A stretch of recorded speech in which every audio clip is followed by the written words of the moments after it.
I beg my fellow countrymen to take a decision and to persist in the initiative to enter and to make Europe in 1948, 9 years before the common market began and 10 years before General de Gaulle came to power.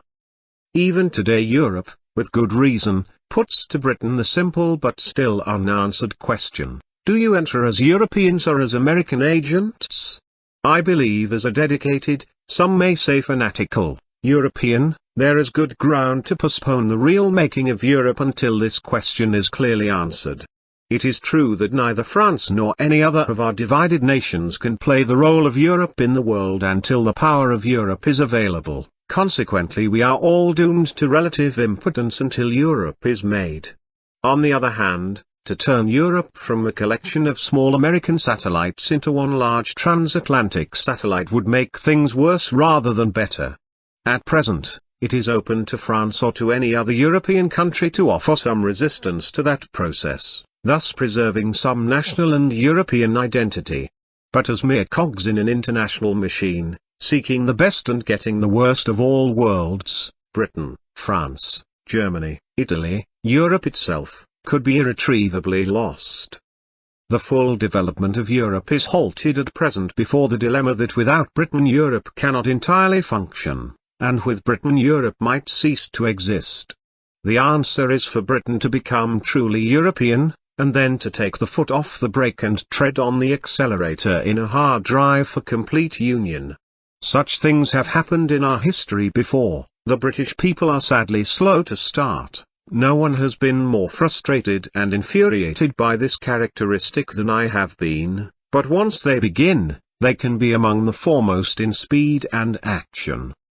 My insistence on the making of a united and independent Europe may suggest an attitude hostile to America. On the contrary, I have a long and consistent record of advocating fidelity to our American alliance and friendship with the American people. The desire to be a man's friend but not his dependent is surely a right and proper attitude. America has more to gain from a strong partner than a weak satellite, and to do it justice, it has always sought to promote rather than to hinder the union of Europe, an attitude unique in its generosity, because history shows no other example of a great power trying deliberately to create another great power. This should be remembered, together with the assistance Europe received in days of adversity, when we no longer require either American assistance or protection. Our alliances should be for purposes of mutual defense and not for the sharing or support of unnecessary adventures. If the soil or vital interests of Europe or America were assailed by the communist powers, we should rally immediately to each other's support without question, but neither Britain nor Europe should be dragged at the heels of American adventures in regions remote as southern Asia, which are in no way our business, and this should be made crystal clear. It is desirable and possible that the making of a great European power will enable the restraining hand of a strong and experienced friend to replace the helpless bleep of the accompanying satellite. When European power is fully developed, the American presence in Europe will be unnecessary, and this will facilitate the achievement of many objectives of European policy. Inevitably, the emergence of Europe as a great power will create a third force in the world.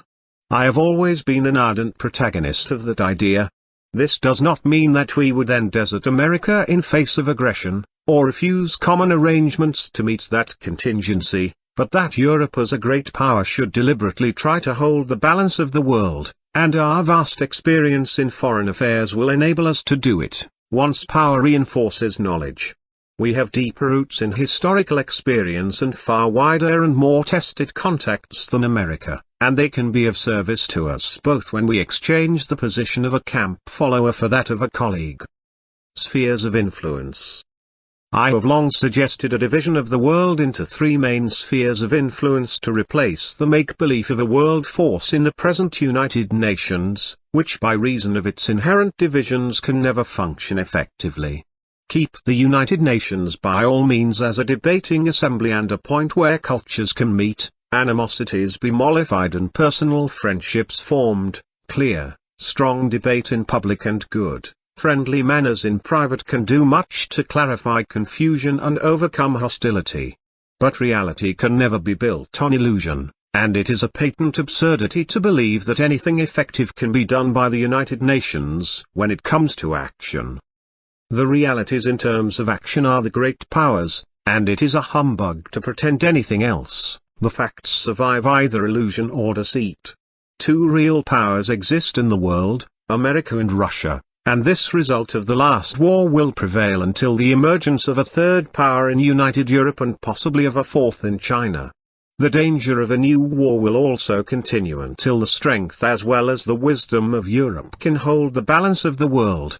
That is why, since the war, as before it, I have stood for the strong armament of Britain and as soon as possible of a united Europe, unless and until we can achieve that most desirable objective, universal disarmament. The most likely means of obtaining disarmament is through the continual drive of dynamic policies from a united Europe. Until then we must arm, because in an armed world European strength is the only alternative to servitude under America or death under communism. My position in the wider sphere of European and world politics today is the same as in the limited region of national policy before the war. I believe Europe should be armed, but not looking for trouble in affairs which are none of our business. Above all, we should avoid the elementary stupidity of inquiring where the strong opponent wishes to move and then running around the world to stop him doing it. That is the surest way to produce an explosion, and world war with nuclear weapons is not remediable error. This principle applies even more to China than to Russia, which in terms of geography, though not of political ambition, is a satisfied power. Its policies will be advanced through the communist parties rather than nuclear weapons. China, on the other hand, is circumscribed with offshore islands occupied by alien power, while its natural extension in the direction of related peoples to obtain a balance between agriculture and industrial development is thwarted by military intervention in Southeast Asia. China already begins to arrive as the fourth power, since the long years in which I have advocated the division of the world into three spheres of influence. Fate presented the West with the unforeseeable good fortune of a deep split between the communist powers, but as usual we have thrown away the bounty of chance in the egregious folly of Asian war instead of seeking agreement on defined spheres of influence. I was entirely wrong in the matter of the Russian-Chinese split, others foresaw it and I did not. Russian and Chinese leaders had all been educated in the same staff college or, to vary the metaphor, belonged to the same college of cardinals. Whether this redoubtable organization, deeply rooted in over a century of common struggle, be regarded as a military or ecclesiastical establishment, it seemed to me incredible that any differences they had in private should be reflected in a public split. A tried and tested general staff does not divide on the morning of a battle whatever differences may have occurred in the council chamber, and a college of cardinals does not extend private debate to the outside world when dogma is decided and a pope elected. In holding this view I both illustrated the limitations of a military education and vastly overrated the mutual loyalties of communism and the efficacy of the communist apparat. Germans who had been prisoners of war in Russia, or had since traveled through Russia and much of China as businessmen, told me the split was bound to happen, and they were right. Stronger than the communist faith or the bonds of long comradeship was the tradition of centuries of struggle on one of the longest frontiers in the world. We may in this context vary Disraeli's reprehensible dictum in his Life of Lord George Bentinck by saying at least, territory, all is territory. I will not plead the Shavian excuse that I was in error only because I could not believe the degree of other people's stupidity. But this moral collapse of communism, which may well have saved a Western world in apparent process of disintegration, seemed to me inconceivable. As usual, the countervailing imbecility was ready on the other side to rally the day for communism. I failed again in a position then remote either from the information or responsibility of office to foresee the full measure of an event which in my previous experience of government would have been incredible. Never did I think when I sat in the War Department of the Foreign Office at the end of the First World War, surrounded by occasionally limited but always able and honest Englishmen, that the Foreign Office in a few years' time would nurture a nest of spies and traitors who would jeopardize the Western world, because responsible statesmen in charge of the department were unable to see what was going on beneath their eyes, in spite of every warning and premonitory symptom. I did not belong to the parties whose foreign secretaries promoted such men or to the decadent society which nourished and protected them, and I cannot imagine myself in charge of a department where such things were happening without my knowledge. My original suggestion to secure natural spheres of influence for 3 power blocks in a realistic equilibrium was the linking of North with South America, of Europe, home and overseas, with Africa, of the Soviet powers with Asia. This logical arrangement is complicated by the split in the Soviet camp. It is primarily the Soviets' business, but a broker so experienced as Britain should never refuse his good offices if required in the interests of world peace and his own well-being. Whether this unexpected development really offers the prospect of a return in some form of the Russian peoples to Europe, where they belong, cannot yet be seen with certainty, but it is most ardently to be desired. The attempt to promote it is one of the merits of French policy. Will the pull of relationship in the end be stronger than the pull of creed? Is a synthesis of European policies attainable to the extent of making European Union possible throughout our continent? These will rank among the vital questions of history which challenge future statesmanship. Nothing in real life, of course, is quite so simple as logical, geographical and political divisions. There must be many natural and inevitable overlaps in such clear-cut arrangement, many complications. For instance, most of South America would much rather be connected with Europe than with North America, and this has so far only been prevented by the relative poverty and division of Europe. A desirable development is that the 2 civilizations should meet in South America, initially a combination of American money and European culture, if American friends will forgive such a practical view. We should seek together to perform in that region the disinterested service which American intervention in Europe has always declared to be its objective, the ultimate creation in South America of a new great power united with us by ties of kinship, culture and traditional friendship. Similarly, in any sane order of the world, the spheres of European and Soviet influence could meet in the Arab countries for what should be a constructive task. There is no reason why this desirable relationship should not be reached once a basis of live and let live in our respective spheres is firmly established as the only alternative to an entirely destructive world war. I have always advocated in dealing with the Soviets a dual method of private negotiation, as long as it worked in any particular problem, and of public debate if and when the point of frustration is reached. Public debate has its uses even in diplomacy, particularly in dealing with the Soviets. They are sensitive to being shown in a bad light before world opinion, because they rely on their communist parties in all countries for the advance of their cause, now forces eliminated by the arrival of nuclear weapons. When they are unreasonable, for instance, in such matters as disarmament, they should be shown in public to be obstructive of the cause of peace, then communist parties will lose the debate in every pub, cafe, bistro of the political world, and the communist cause will suffer the universal setback which the Soviet leaders most dislike. The method is to get as far as you can with them in private, but to put the pressure on in public when you are held up.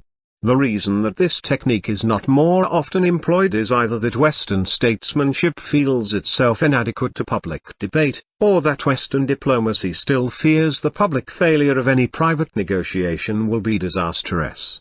This apprehension dates from the days when the breakdown of negotiations usually precluded war, but is obsolete in a period when war is inhibited by the fear of nuclear weapons.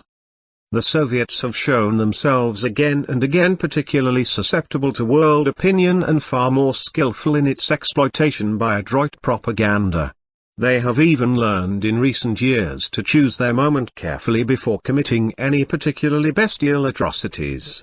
It was not until a diversion was caused in 1956 by the inept intervention of the British government at Suez that the Soviets committed their last overt crime on a large scale in the savage repression of the Hungarian people. The attention of world opinion was effectively deflected by the costly inanity at Suez from the reality of Budapest. An adventure of no real interest to Britain and Europe enabled the sacrifice of an heroic European people. Suez was not a British interest which justified war, it had ceased to be the lifeline of empire since we had given the empire away at the other end of the line, and the Suez Canal in the event of war could be closed any afternoon by a single nuclear weapon from any source. The military mind is often imprisoned within the conditions defined by the last creative genius in its sphere. Bonaparte reckoned correctly in his time that the Middle East was the key to the world. But nuclear weapons brought to an end the epoch in which this thought was valid. Yet British statesmen, whose forebears had frustrated him in this region, remained, by a curious paradox, imprisoned within the circle of his thinking as effectively as a chicken held fast by a chalk line on the floor. In time of peace the canal is open, and in time of war with the Arabs or anyone else the canal is closed. The answer in modern terms is to rely with proper preparation on the Cape route in all contingencies, and to cultivate good relations with the Arabs for normal times. The British government responded to this reality by picking a quarrel with South Africa and throwing the Arabs as a present to the Soviets by the successive performances at Suez and Aqaba. I opposed this policy throughout with the addendum upon the Suez affair: don't start, but if you must start, don't stop. It was a tragedy thus to throw away the fruits of years of long and successful work by men like Lawrence and Glubb, and this wasteful failure must be ascribed to the inability to think out policy clearly in terms of British interest and European reality. British statesmen at this point were not only incapable of thinking as Europeans, but also of thinking as modern Britons. Following my own injunction to think, feel, act as Europeans, in Europe, Faith and Plan, 1958, I approached the whole complex of this question from the standpoint of an European. I contended that in modern terms support for the French position in Algeria was far more important than pursuit of our own past through the irrelevance of Suez. A reasonable settlement backed by the strength of united Europe in northern Africa could have secured us a safe bridgehead to Africa, where lay enormous possibilities for the whole European future. History moves on beyond all blunders and creates new situations. A united Europe could have secured oil and a bridgehead to Africa, while retaining close friendship with the Arab world. Instead, our division and weakness lost the essentials, and later Britain quarreled with the Arabs about inessentials. These are errors that can be repaired, and European friendship with the Arab peoples will be restored. We could also have secured our British position within Europe by thinking and acting as Europeans. The failure of Europe at that time to unite lost us an opportunity both to save Africa from subsequent events and to promote the union of Europe. A fraction of the energy directed to the disastrous folly of Suez would not only have saved many of our own interests in particular and those of humanity in general, but also would have forged in a common loyalty the links of the European community. The division and acrimony of this period would never have arisen. The failure to think, feel and act as Europeans has brought trouble and immense loss.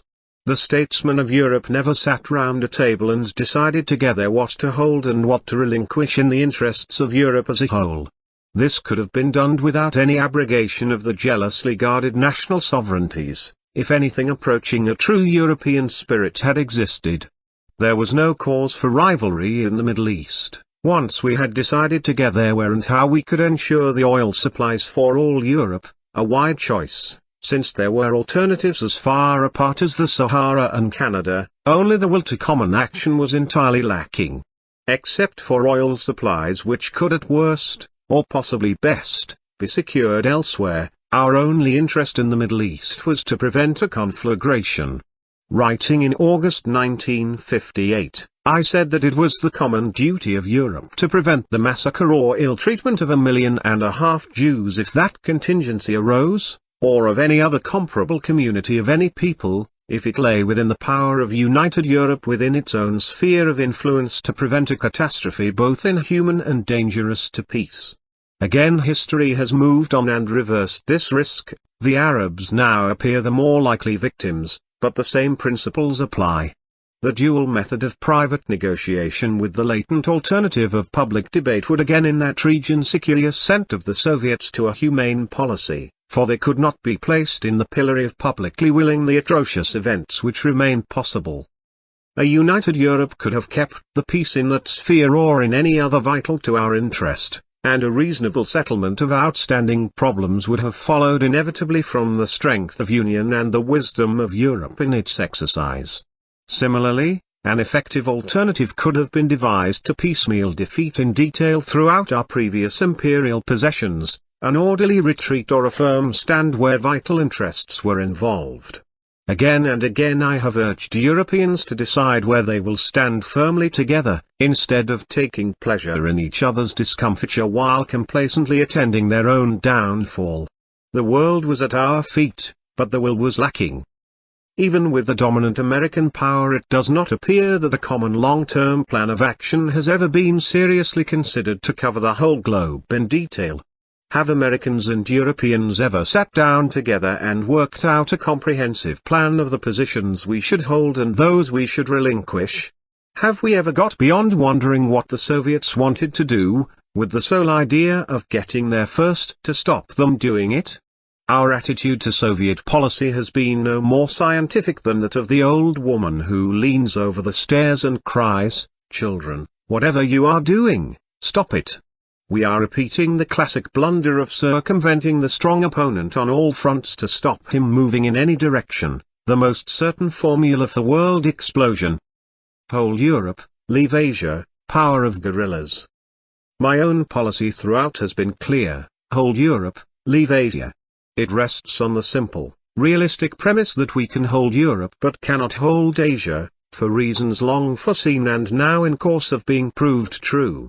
Would you then abandon India? A question arises which is bitter to an Englishman. My answer is that I would not fight for India or any Asian country. If that is what is meant by abandoning them, we simply cannot fight for everyone, everywhere. We must make it clear where we will intervene by force of arms, and where we will not.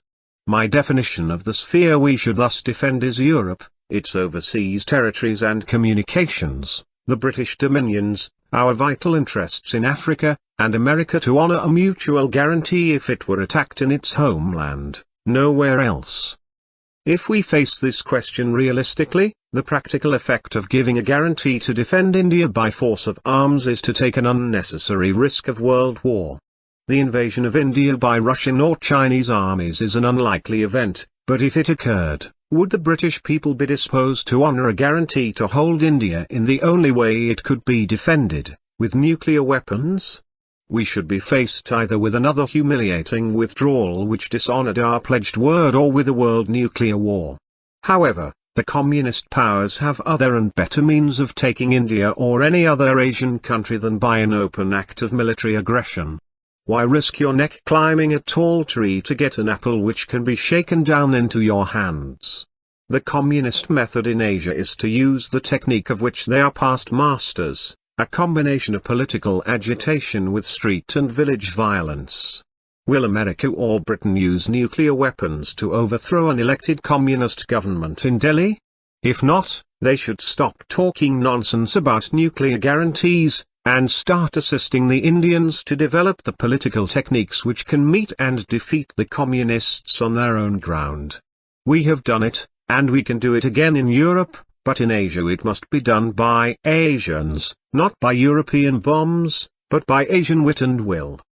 America and Europe are only now learning in the hard way the elementary facts of modern political struggle. It is above all a battle of ideas and, as I pointed out long ago, it is impossible to enter that struggle effectively without an idea. I contended in the European situation, 1950, that these issues in the future would be decided not by regular military forces but by political guerrillas fighting for an idea. The man who won the battle would be half soldier and half politician, because his primary objective must be winning the support of the civilian population. He would emerge from the dark to strike and then retire to the protecting shadows. The sympathy and sustenance of the civilian population would ensure his victory. It was what happened in elementary form during my experience of the Irish guerrilla fighting, and the memory remained with me as a useful lesson years later in considering larger spheres. The resistance of guerrillas to the strength of America in Vietnam has proved the ability of such a method to baffle regular armies even when supported by a completely dominant air force. This American tragedy proves to the hilt the case I have urged since 1950. It will now remain for united Europe to repair the damage, and in the meantime to do what it can to extricate a friend with the minimum possible loss from a situation he should never have entered. Nuclear paralysis.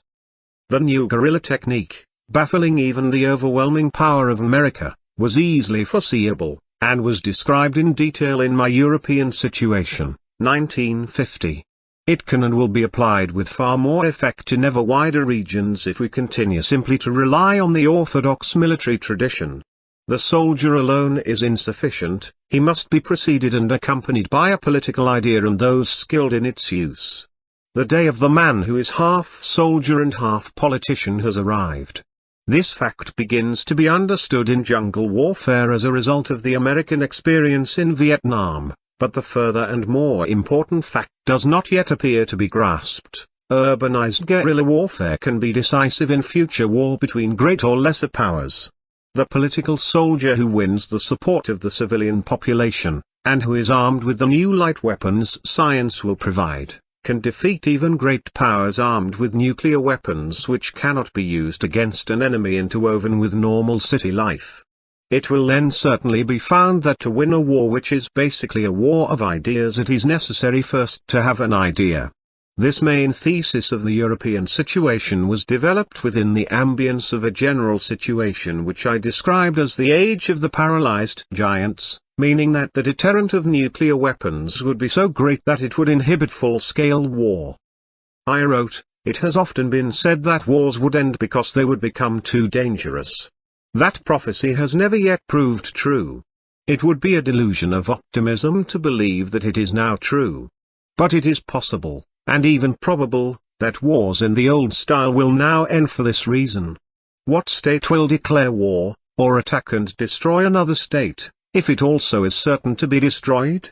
A fight in which both participants are certain to be killed is unlikely to take place. Has the world reached this point? From the evidence it appears to be so. It seems that any concentration of industry or life itself can now be destroyed by any state which has the technical means to produce sufficient hydrogen bombs and to ensure their delivery. The protection even of space and the power of dispersal begins to disappear in face of such weapons. The life of any modern state, or even of a substantial community, becomes impossible under this attack. Do these weapons, therefore, encourage such attack? On the contrary, a weapon which can destroy everything may be a deterrent, but it is not a winner of wars.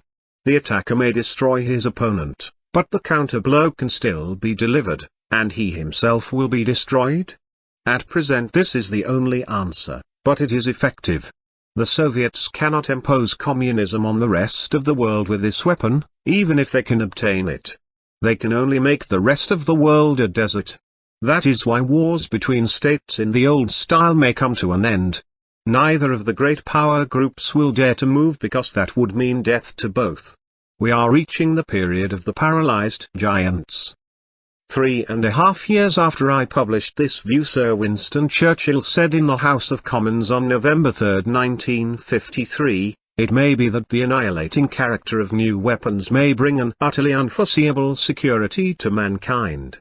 When the advance of destructive weapons enables everyone to kill everyone else, no one will want to kill anyone at all." 3 years later, on May 21, 1956, Mr. Walter Lippmann wrote in the New York Herald Tribune, "Thanks to Churchill's genius, the West was ahead of the Soviets in realizing the political consequences of the second military revolution, that of the hydrogen bomb.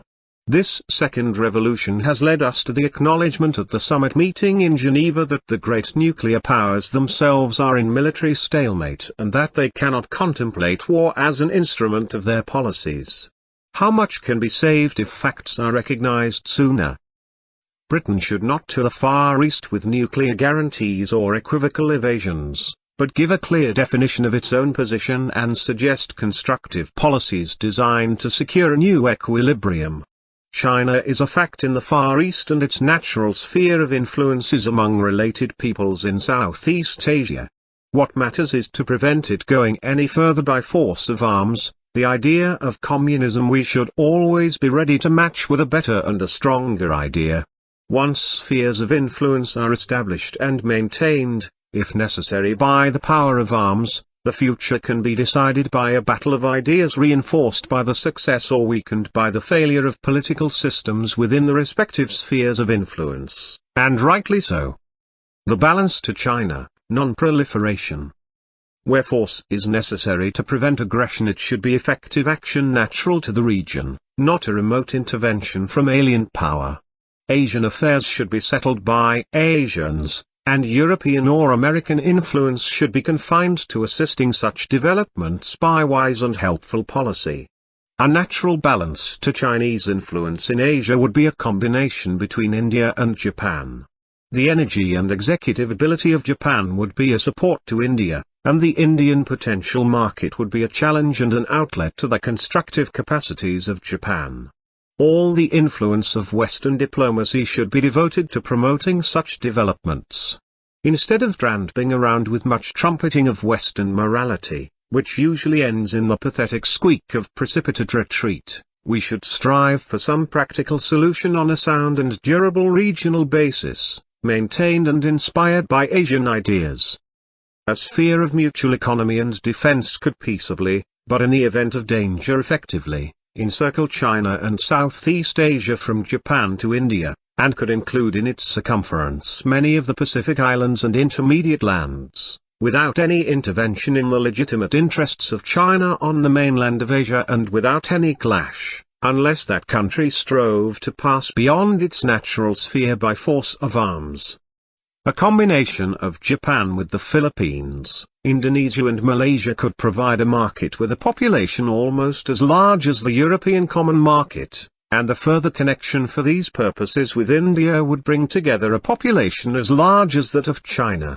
If the emergence of an Indian-Japanese combination proved possible, the attraction of the vast economic and power potential might induce Pakistan to overcome differences with India and to join it as an alternative to an alignment with the Muslim world. Until we can secure universal disarmament, the Western powers should certainly consider assisting a combination of India and Japan to acquire nuclear weapons. The non-proliferation of nuclear weapons might move from abortive discussion to a practical achievement if, on the basis of a general settlement of spheres of influence, the possession of these weapons could be confined to a five-power bloc: America, Europe, Russia, China, India, Japan. This is in my view a preferable arrangement to guarantees by Western powers which the East may suspect will not be honored, and can bring world war if they are implemented. There are many fascinating possibilities for a dynamic diplomacy which seeks a realistic peace in place of a moral posturing which masks the imposition of alien systems. Having established the principle that intervention in Asia by force of arms is not our business and ends inevitably in a frustration costly of both blood and treasure, we should use our influence to secure peace, but not hand out guarantees which can involve us in war. Asians must assume their own responsibilities, and this will be the making of their civilization. It is our task to defend Australia, but not Southeast Asia. Australia and the Dominions. The theory is that we can only defend Australia by holding Southeast Asia, and that in any case our economic system requires supplies from that region. As for the economic question, I know of no material from Southeast Asia which cannot be developed in Africa, and I can see no good reason why we should risk a war to obtain things which we can get within our natural sphere of influence. The larger question whether Australia can be defended without bases in Southeast Asia is even more easily answered. The proper place to defend Australia is in Australia, where, if nuclear weapons are suitably disposed, no force from Asia can traverse the intervening sea and invade in face of such firepower. It would indeed be a forlorn enterprise. The reinforcement of our position by nuclear submarines based on Australia is certainly desirable, but it is dubious whether we require any screen of bases in front of Australia. When the only serious risk of attack comes from nuclear weapons, it would appear that the dispersed bases made possible in a great land mass are preferable to bases concentrated in the confined spaces of islands, within range of the attackers, but intermediate island bases between Britain and Australia would of course be necessary for purposes of supply. Close friendship and at least a working arrangement between Europe and South Africa is important to the whole network of defence between that country and Australia. Now that folly has presented the whole Suez area to the influence of communism, all communication with the Indian Pacific Oceans depends on South Africa, and the wisdom of those who foresaw this inevitable development and maintained the necessary relationships is justified up to the hilt. These are questions of detail in which we should not be lost, but I challenge a clear answer to the proposition that the right place to defend Australia is from Australia. While we have continually risked lives and spent money in regions remote from our true interests, we have so far been notable absentees from arrangements to defend the dominions. The reasons are again that so large an enterprise as the defense of these great countries is beyond the individual strength of Britain, now a relatively small and isolated country. It is possible to adopt largely meaningless postures for the purpose of satisfying the nostalgia of the imperial tradition in smaller positions which are obsolete or of little importance and therefore require no large effort of defense. But the heavy burden of defending Australia or Canada is beyond us without the aid of fellow Europeans, while our moral inhibitions have stimulated the South Africans to replace our assistance with their own strength. Britain, which rejected the united power of the European community, is thus reduced to watching the defense of our own dominions pass to America, with the inevitable result of their absorption into the American system. The task of reuniting the dominions with Britain requires a great policy. Economics is the basis of all, and we have neither the capital for their development nor the market for their outlet. Again we are driven by facts to turn to united Europe. The marriage of Britain and the dominions to Europe could be an enormous advantage to the European future. Great Europe is the natural market for the dominions today, and the dominions are the natural living space of Europe tomorrow. At once comes the myopic objection, the trouble in Europe already is a surplus of foodstuffs, and any complete union of the dominions with Europe would pile surplus on surplus and make confusion worse confounded. This of course is quite true of small policies, but not of great designs. If we raise our sights to a larger and further target we can turn an economic difficulty into an immense political advantage. There is no reason why United Europe should not carry on a combined budget the quite supportable charge of a large surplus of foodstuffs deliberately created by maximum production both in Europe and the dominions. That surplus could be used both as an act of charity and as a weapon in real policy. We have talked about feeding the hungry. In this way it could be done. Such a policy would give both Europe and the dominions the strong roots of a healthy and prosperous agriculture, bring new hope to the hungry of the world, and provide Europe with the means so to influence Asian and African policies that the creed and intrigue of communism would be swept from the map. For reasons already suggested, I would advocate also the inclusion in these arrangements of territories in southern Africa under European government. When Britain at last decided on great policies, it should ask the Queen of England to go, together with the President of France, to invite Canada to enter the European community. I reiterate that Europe can only be made, and great things can only be done, in a great way. Frontiers, armaments and lost lands. A plague of relatively small problems will always bedevil Europe and inhibit its development until we face the future together in Europe a nation. I have never for a moment deceived myself that Europe will readily summon this resolution until small policies have failed, but many symptoms indicate that this point may now be reached before long. Humanity only steels itself for a hard effort in case of necessity, and until then is always well content to drift along with any makeshift arrangement which can work for the moment. The decisive factor in the making of Europe will be economic in the modern age, because it will be found that nothing short of the European community with its own government can overcome the imminent economic problems. Other questions menace the harmony of Europe and postulate the same solution even before the economic question becomes acute. There is really no acceptable settlement of the problem of frontiers within Europe, until frontiers within Europe cease to exist. While the boundary marks of the old national states still stand, they will be disputed with increasing acrimony, and they can only vanish within Europeanation. Major questions of economic policy, mutual defense and foreign policy, should be the duty of a European government subject to a European Parliament. Inhibiting memories, rivalries and animosities would then gradually disappear. Questions closely affecting the daily lives of the people should be dealt with by regional parliaments. We need devolution throughout Europe, and should begin at once with Scotland and Wales. Dialogue of central and regional government, and of both with the people, should be frequent.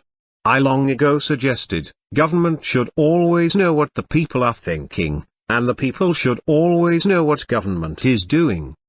Shall I again be met at this point with the long exposed fallacy that we should lose our national cultures and individualities? Previous unions of peoples within the national states of existing Europe did not turn Englishmen into Scotsmen, Bavarians into Prussians, Normans into Mosleys, or Sicilians into Lombards. On the contrary, all present evidence indicates that the only way of avoiding a universal amalgam in the melting pot of an American or Soviet civilization is to make Europe so strong that it has the power as well as the will to guard and preserve its vital, precious, individual roots. Not only will frontier questions between European peoples prove insoluble until Europeanation is a fact, but it will also be found that nations with long military traditions will never permanently accept the armament position of second-rate powers. The question of nuclear weapons within Europe will not be settled until we are so merged together that we cannot use them against each other, and this once again postulates a common government within Europeanation. Otherwise we shall have continuing and increasing friction between leading European powers on the subject of armaments until universal disarmament is achieved, unfortunately, an ideal still remote. Closely related to the question of frontiers and armaments is the vital question of the return of Europe's lost lands. Frontier questions between these nations and the fear of arms in the hands of Germans are the main inhibiting factors. The only solution is the end of frontiers and the complete merging of German military strength with Europe as a whole, again, Europeanation. There will be no final peace and ease in Europe until the union of Germany is achieved and other lost European lands are free. The problem is soluble once the questions of frontiers and armaments are realistically settled. 14 times in the period of Khrushchev the Russians offered to withdraw from Europe, if America would likewise withdraw. The offers were ignored because the small and divided European powers feared to live in face of Russia without the support of American occupation. Fear was the begetter both of military dependence and ultimate economic servitude. Again and again in these years I pressed that these offers should be seriously considered, together with the related policies which alone can translate possibilities into achievement. Europeanation has the sole chance of regaining the lost lands, because it can eventually eliminate European fears and Russian fears by the strength of Europe deployed in a wise and conciliatory diplomacy, which will combine the physical impossibility of an individual German attack with further guarantees such as no military installations in liberated lands. Balance of payments in Europe. These three questions of frontiers, armaments and the return of the lost lands are difficult enough to settle, in fact insoluble in the long run, without the full constitution of the European community with European government. Yet the economic problem in the present situation presents an even greater difficulty, which is already becoming evident. The fog of economic debate is now pierced by one clear fact, to which I have drawn attention for years, but it has long been ignored as politely and firmly as the presence of the devil in the Holy of Holies. This fact is indeed blinding in its unanswerable simplicity. It is impossible for everyone to have a favorable balance of payments at the same time. All nations cannot simultaneously sell more than they buy. This simple fact would not elude a child in an elementary school, but its studious avoidance in current economic debate is at the root of our difficulty in finding a solution. First one nation then another is in trouble, because all cannot together attain this beatitude of the system, a favorable balance of payments. At regular intervals each country must restrict credit, deflate and create depression in order to put itself again in surplus on external account. This means that the country in question can again sell more than others on world markets, and consequently pushes some other country into deficit with compulsion to adopt the same measures. Countries only get a favorable balance of trade by mounting on the backs of others and pushing them by successful competition into the deep waters of deficit, an adverse balance of trade. These countries in turn deflate and accept artificial depression in order to scramble back to solvency on the backs of others. This is an extreme oversimplification of the economic problem, but it is useful to state these realities because they go to the root of the matter, which will not be settled until we transcend the narrow nationalisms. The entry of Britain into the common market will not solve our balance of payments problem, and the same problem in other countries will not be settled until Europe is as complete a community as the component countries are today. It will not then be a question of Britain having an adverse balance of payments and France and Germany having a surplus, or vice versa, but only a question of whether a firm in Manchester can or cannot compete successfully with a similar firm in Lyon or Hamburg. We shall no more have balance of payments problems within Europe than we have balance of payments problems between Yorkshire and Lancashire today. A common currency will follow naturally from any such arrangement. Until Europe is thus integrated, it will be found that these problems are insoluble and will cause continually increasing friction until we end in a major crisis.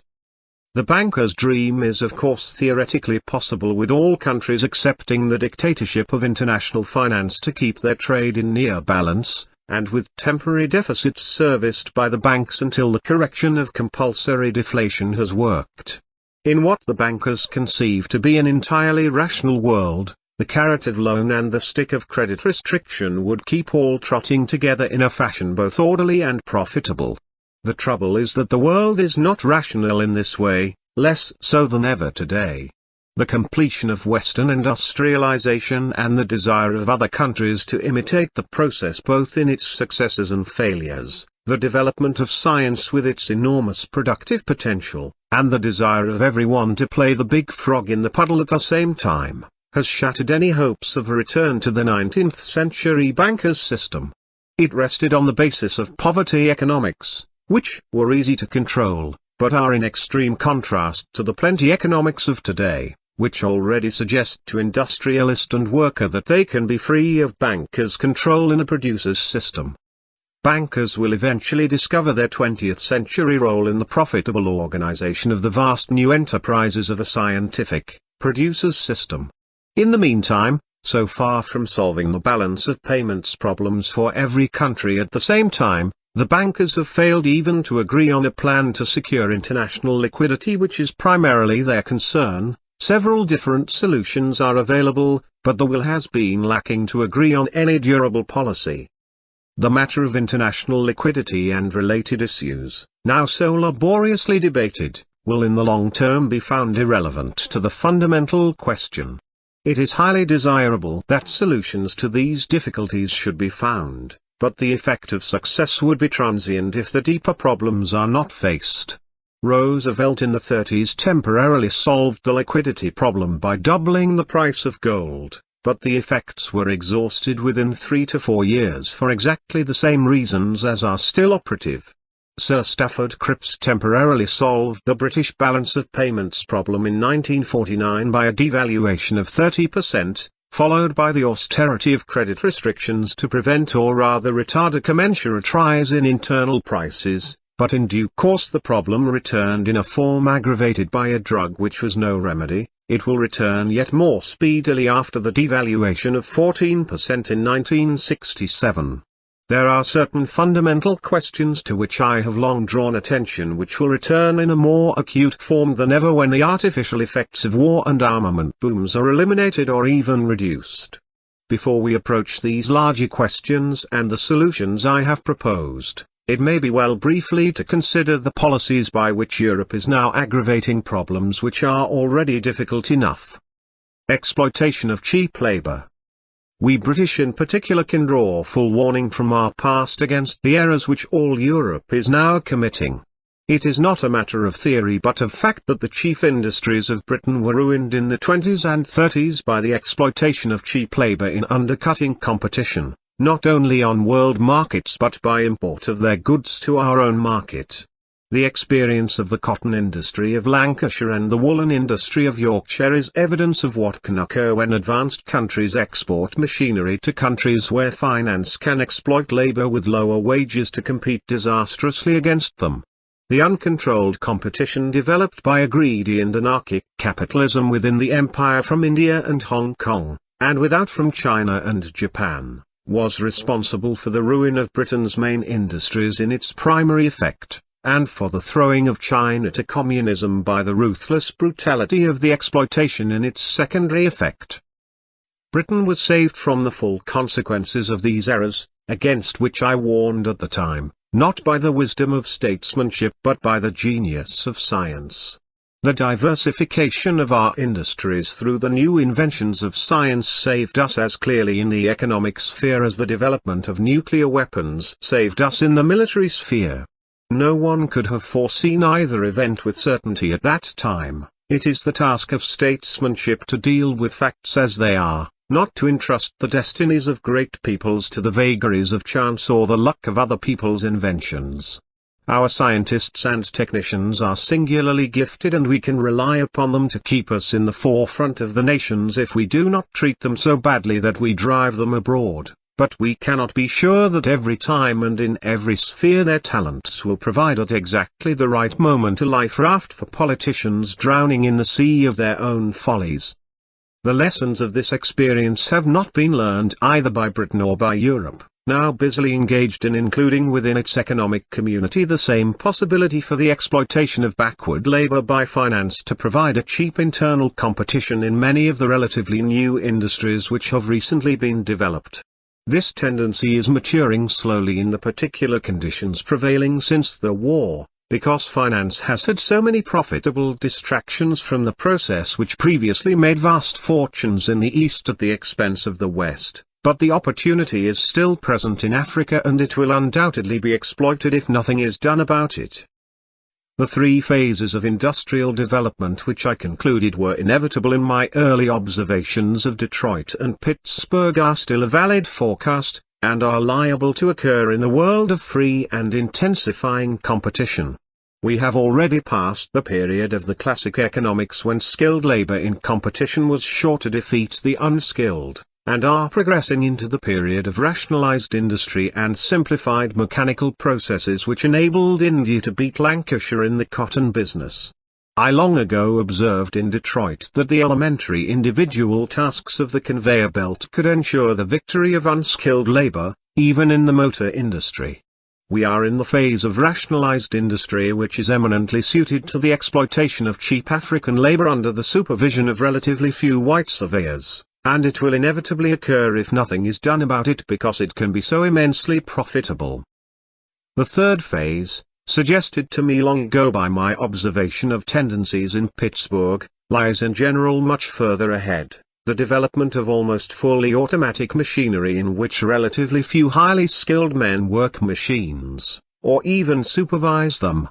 At that point the triumph of advanced labor will return, and the world will be presented with a quite exceptional problem if in the interval millions of Africans have been drawn from the soil to the factories and are eventually thrown into unemployment because their exploitation is no longer profitable. All looking too far ahead, all too fantastic, will come the usual reply, and again I answer that we have suffered enough from not looking far enough ahead, and that worse is to come.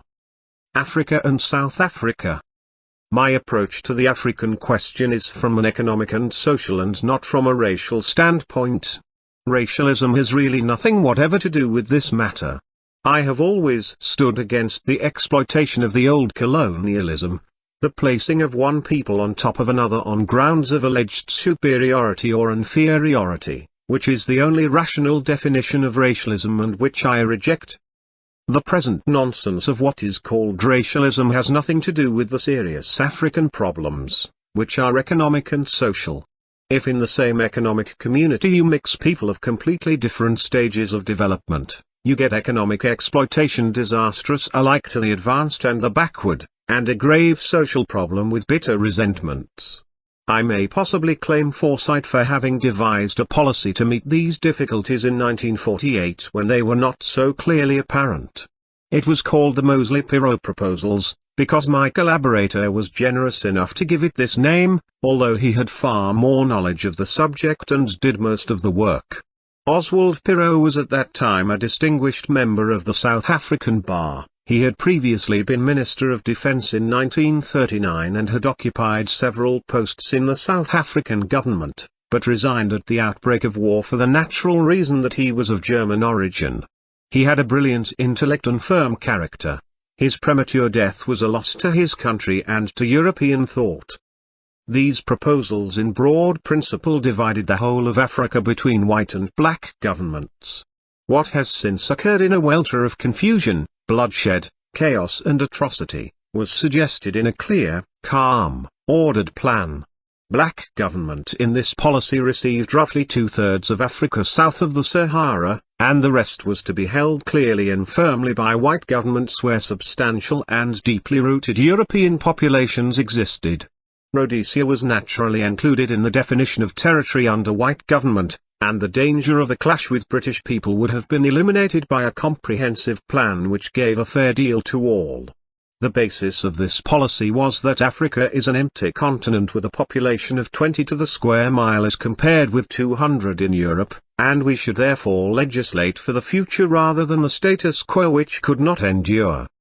If the claim of Europeans to any part of Africa be disputed, we should inform those whose passions blind them to history that Europeans arrived in southern Africa 3 centuries ago in 1652. Long before the present black tribes drove down from the north to encounter the whites 600 miles north of Cape Town at the decisive Battle of the Great Fish River in 1770.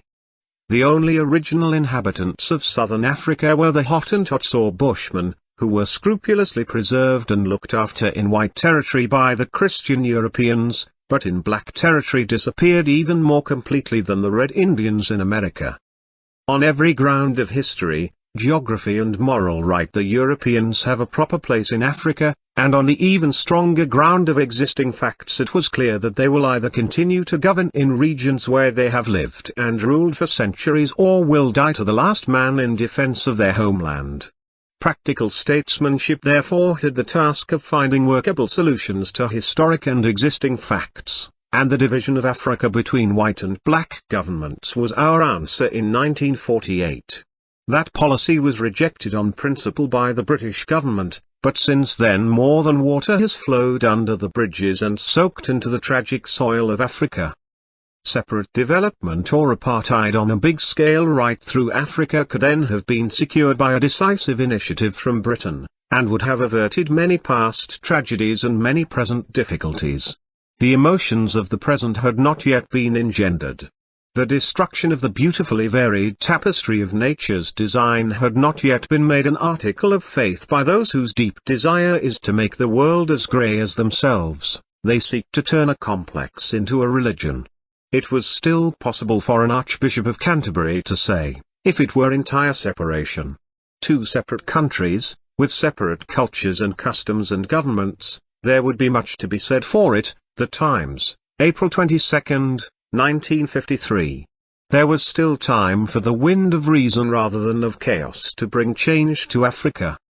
The British government preferred to import the present situation to Africa, and the American problem to Britain, in pursuit of some of the strangest aberrations which have ever bemused the thinking and distorted the morality of a generation whose sense of guilt, derived from an ancestral past, inhibits calm consideration and solution of the present. It is necessary to face facts as they are. The present form of government in South Africa will not be overthrown except by armed intervention of a major power, and this will not occur because neither America nor Russia can afford to have the other in possession of that territory, and the South Africans have the science, the arms and the will to inflict on an invader terrible losses in a larger war than the modern world dares to contemplate. Present tendencies will therefore continue in South Africa, with the end result that white labor with modern machinery will ultimately replace the present black labor in the existing main centers of South Africa, while the Bantustans now being inaugurated will develop their own industries with black labor at a different stage of development. In this phase the logical outcome is for the white area to be linked with the European community and for the black labor to be linked with the economic community of Black Africa. Like with like in economic terms can reduce many difficulties.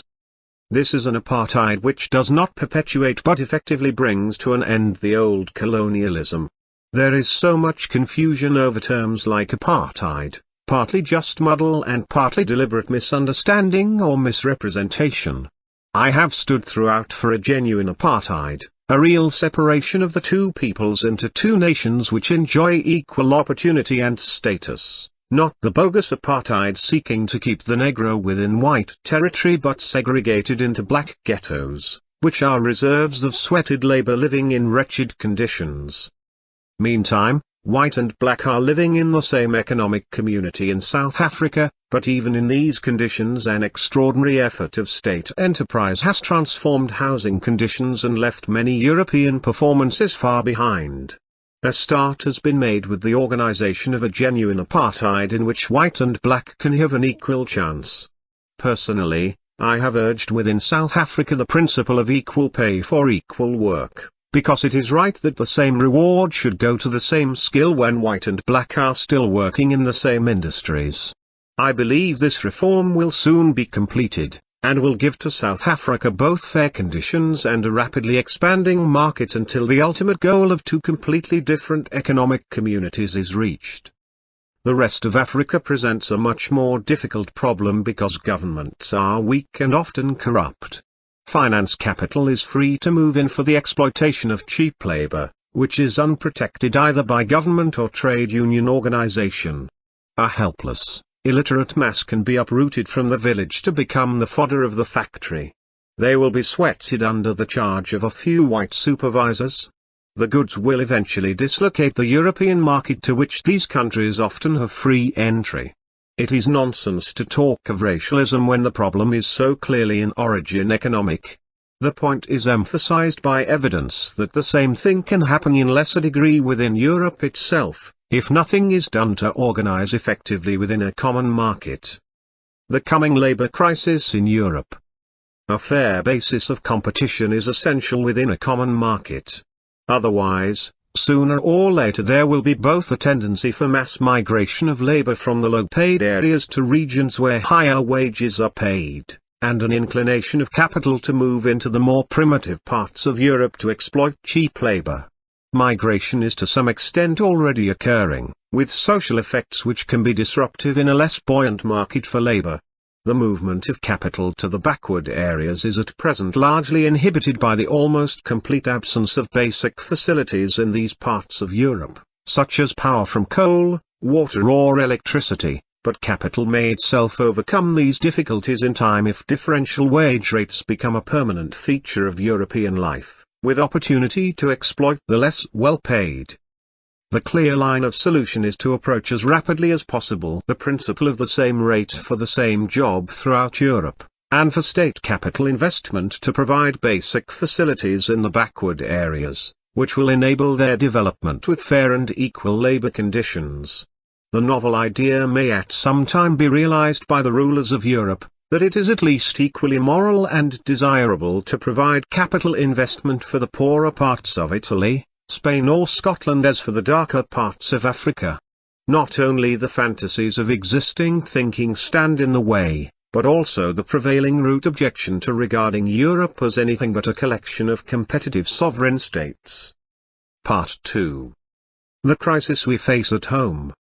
How far we are from any sane regulation of European affairs is well illustrated by the furious resistance even within Britain itself to any state intervention in the question of wages and prices, which is clearly a prerequisite both to any solution of our own economic problems today and to the later establishment of a fair basis of competition within the larger European community which Britain now thinks of entering. What appears to me a major error will probably continue so long as the complacency of the affluent society endures, until we have a real crisis. Then things can change almost overnight. The leading authorities of the present system in Britain, America and Europe believe that nothing of the kind will occur, though their complacency begins to be shaken. I remain convinced that crisis in a form fairly similar to that of the 30s can recur, even in an aggravated degree. We are told that all the pre-war tendencies have been overcome by new devices, that the built-in stabilizers of a more expert handling of credit and taxation, all too easy to understand, for we were advocating these measures 30 years ago, coupled with new arrangements for international liquidity, will prevent a return of economic crisis. Opposition to this opinion is regarded as a legacy from the thinking of the 30s. Thus we are in deep disagreement at the key point, and at last approach the answer to my old question, is Keynes enough? The pundits of the present system reply yes, for in America they have brilliantly and hitherto successfully applied the doctrines of Keynes. I reply no, for the reasons I gave long ago, which have been reinforced and increased not only by my subsequent thinking but by the long-term trend of events. Before we approach the deeper question, is Keynes enough? It is well shortly to regard a matter in which Keynes more than 30 years ago was still seeing further than our present rulers, or any representatives of the three old parties of the British state. I have already mentioned Keynes's articles on national self-sufficiency in July 1933, when he approached the economics which I advocated on my resignation from the government. The exaggeration of the classic free trade doctrine expressed in the export theory of the Labour government in 1929 and of its successor the national government, seemed to him then an error. He approached sympathetically questions raised directly in my resignation speech in May 1930. We must always, of course, export sufficient to buy our essential foodstuffs and raw materials, but we need not export enough to build up a favorable trade balance for foreign investment, or to pay for the import of so many manufactured luxury articles as today come into the country.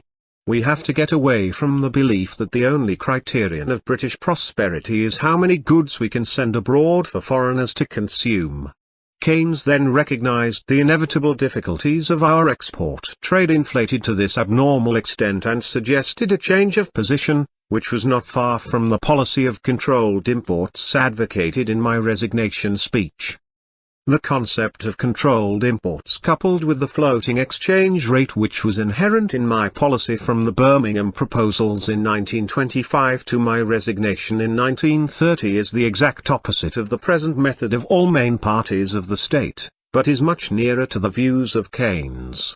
I wrote after the war in I 954, it is the control of imports and not the control of exchanges that is the key.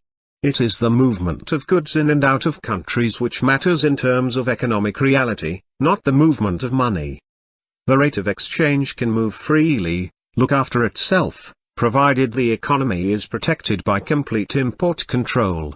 A floating exchange rate can automatically check excessive imports, as I argued in my speech recommending the Birmingham proposals, and this could render import controls redundant. Yet, to develop the full efficacy of the policy I would prefer to combine a floating exchange rate with carefully selective import controls. Present parties have not even reached the point of fully implementing the principles of Keynes, and are therefore remote from even confronting the further question, is Keynes enough? My own answer is that the problem of the 30s will not be finally overcome until we deal with its fundamental conditions. This has certainly not yet been done. And even Keynesian principles are inadequate to this eventual task. Cyclical fluctuations can be and have been ironed out by the Keynesian monetary and fiscal methods. Yet the permanent tendency to crisis of the present system has not been averted but only postponed by temporary and entirely artificial measures which cannot be permanently employed. In addition to the Keynesian technique, the Western world in recent years has experienced two minor wars. The armament race and the space race to absorb production surplus to normal market demand. and even a temporary check to the progress of these amenities has been hailed with press headlines, "Peace scare on Wall Street." Nothing has been done to meet the permanent drive of the system toward crisis, the general tendency of Western capitalism under the urge of continual scientific and technical invention to produce far more than the purchasing power or even the volition of the people can consume, and the particular tendency of Britain's top-heavy island economy to find difficulty in exporting over 30% of its total production to world markets in conditions of intensive and increasing competition. When the highly paid technocrats of America in the 20s explained to me in detail the productive potential of America even in that period, it became clear that in the long run something more would be needed to utilize that vast power than normal market arrangements, even with the addition of Keynesian monetary techniques.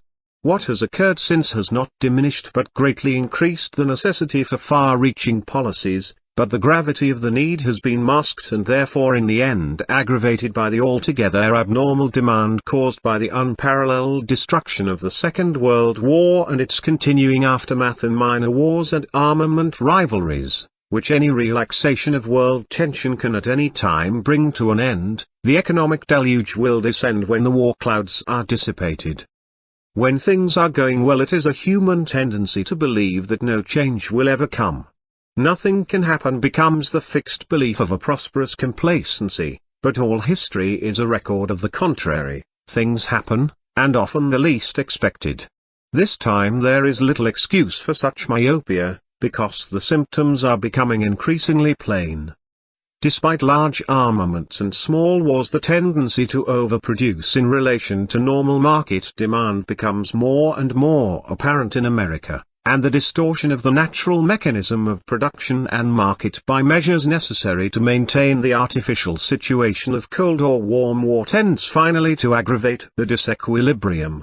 Britain in particular reels from minor crisis to crisis because we find difficulty in selling abroad a larger proportion of our total production than any other Western country, and the genius of British managers and technicians will labour increasingly under the overwhelming handicap of having to sell so much in conditions becoming continually more impossible.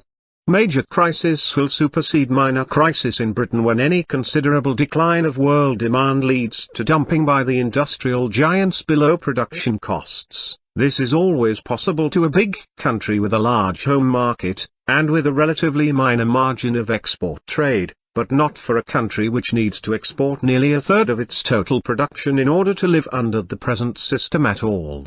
The politicians will then have to do more than exhort some of the most efficient industries in the world to become more efficient. It will be necessary by a great change of policy to create the conditions in which British industry can operate. There is an increasing tendency for politicians to blame their own failures on British industry, until we approach the final absurdity of fussy excursions from Whitehall to teach the experienced managers of British industry their business.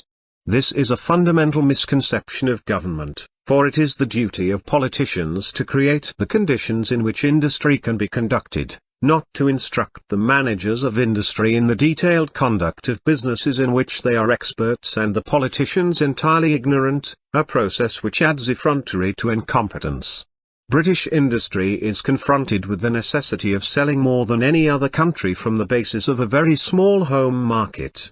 In the least world crisis of demand it will face not only dumping below production costs from countries then obliged to do this and much better placed to do it, but also dumping from the developing communist industrial power with the deliberate intent to break the industrial system of the West, and, in the long run, the exploitation of cheap labor supplied with similar machines by a profit-seeking finance in the backward countries, for whose development British industry is inter alia more heavily taxed than industry in any other nation. The duty of politicians is to find a solution to these problems, not to play the universal aunt in teaching Britain's expert industrialists the details of businesses which they were busy mastering while the politicians were equally busy acquiring their inadequate standards of oratory. The wage price mechanism and the principle of reward. It is the principal paradox of this period that the only sphere of our economic system in which government intervention is urgently necessary is also the only point at which action of the state is now effectively inhibited. It is in the region of wages and prices that we really require the continual economic leadership of government, but in our prevailing trade structure any such suggestion has come to be regarded as impious. 11 years before the possibility of an incomes policy was first mentioned by the British government, I suggested state action through what I described as the wage price mechanism. I devoted a chapter to the subject in Europe, Faith and Plan, 1958, and returned to it in Right or Wrong? 1961. Through use by government of the wage price mechanism, conditions could be created within which industry could operate, and then it could be trusted in free competition to look after itself with the minimum of bureaucratic interference. This guiding principle I now more than ever strenuously maintain. Neither our British problem in the short term, nor our European problem in the long term, will ever be solved without it. To avoid overwhelming difficulty even within an European economy, we shall be obliged in the end to secure payment of the same rate for the job throughout comparable industries. On that fair basis of competition, the freer industry is, the better.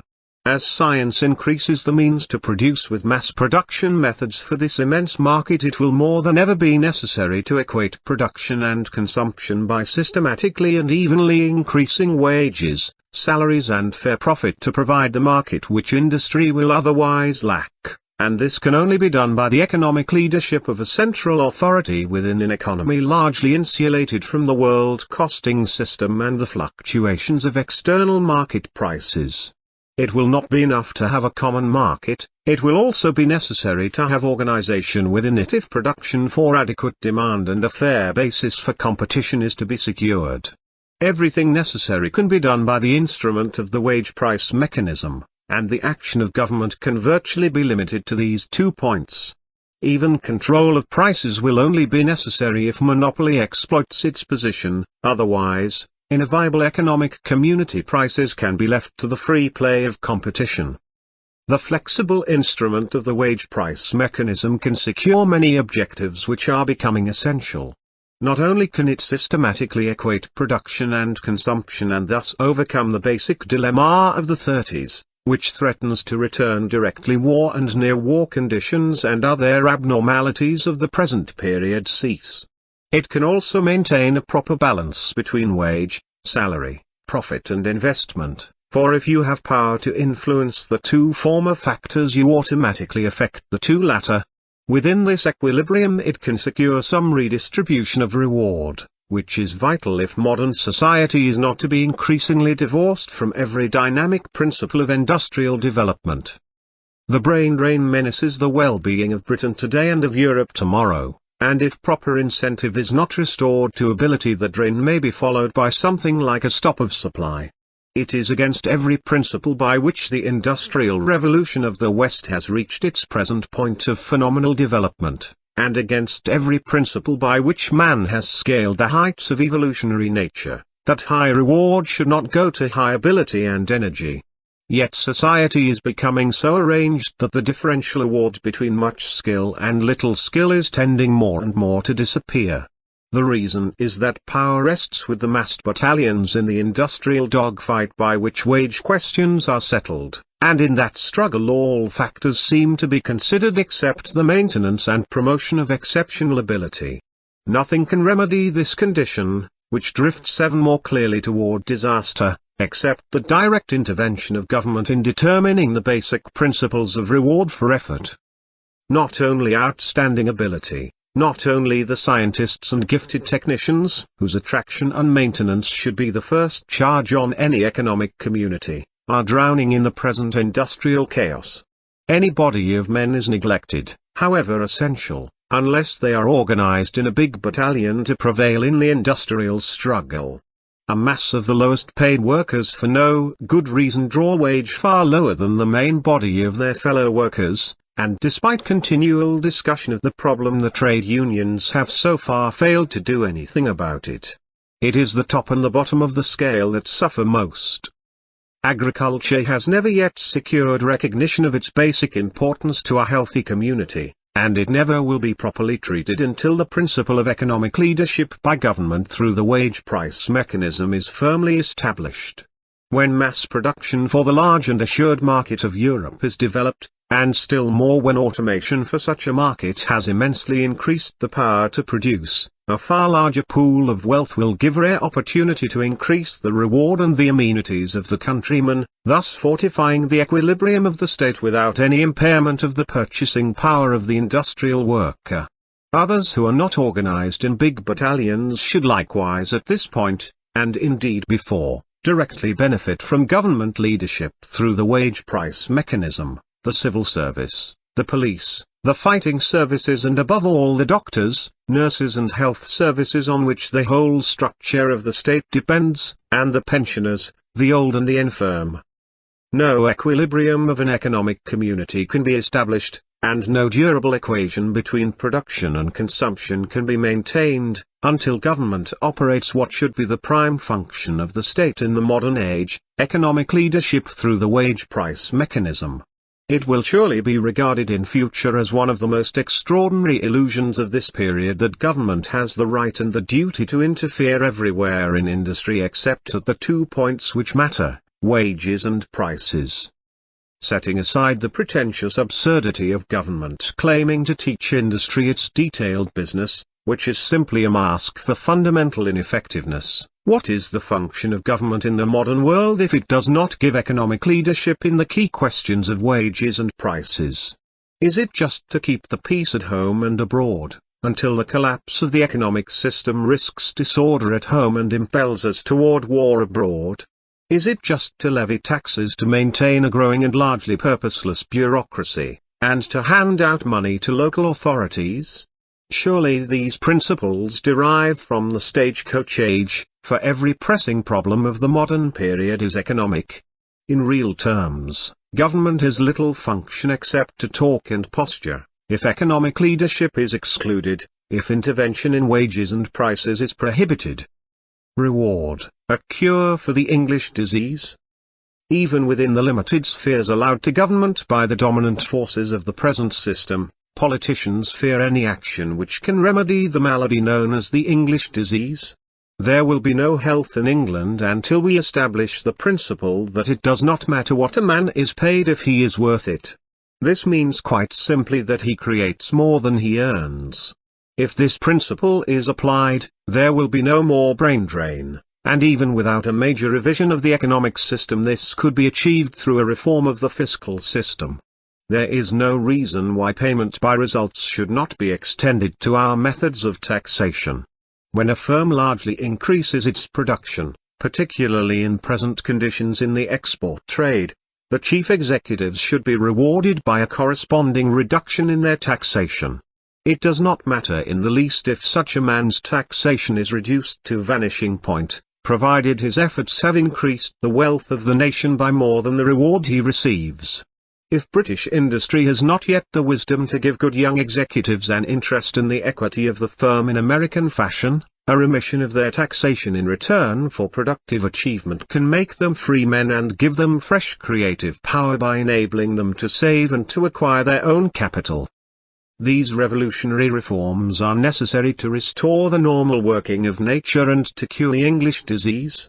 Exactly the same principle should be applied to scientists and technicians. When they can show that an invention or initiative has increased the national wealth, they should be rewarded by a corresponding reduction in their taxation even before any industrial reorganization has given them the incentive they deserve. I can see no reason why the same principle should not be extended to the factory floor, and initiative resulting in an increase of production rewarded by a reduction of personal taxation. These are instruments available to government in the ordinary fiscal system without awaiting an industrial showdown. The government has only to summon the courage to face and to eradicate the crippling egalitarianism of the English disease. For years I have urged a large transfer of the fiscal burden from direct to indirect taxation. In the old days of poverty economics there was a right and proper prejudice against indirect taxation. which was often a shifting of the burden from the rich to the poor when there was nothing like enough to go round.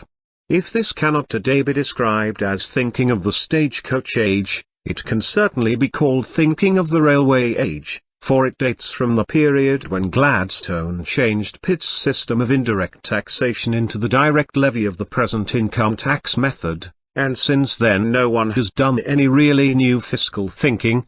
Circumstances are entirely changed in a society which is, at least temporarily, affluent.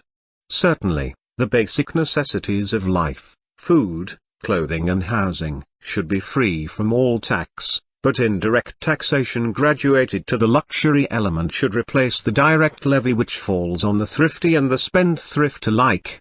The standards of luxury will of course change as economic prosperity increases and stability is assured, but the principle of taxing spending rather than earning could and should endure. Unemployment, public works, the trade unions. The other sphere in which the government must give a decisive lead is in the organization of public works on a great scale. In an island or even a continental economy, overheating, with the result of inflation, can occur in a condition of full employment. On the other hand, to maintain a large pool of unemployment is inhuman and disastrous to the general morale.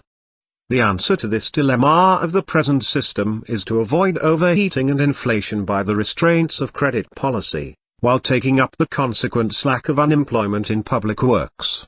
No man should be unemployed, and work should be available to all on a reasonable standard of life in a large public works program, but there should be sufficient differential to provide incentive to return as soon as possible to normal employment. Retraining and redeployment of labor schemes should always accompany a public works system.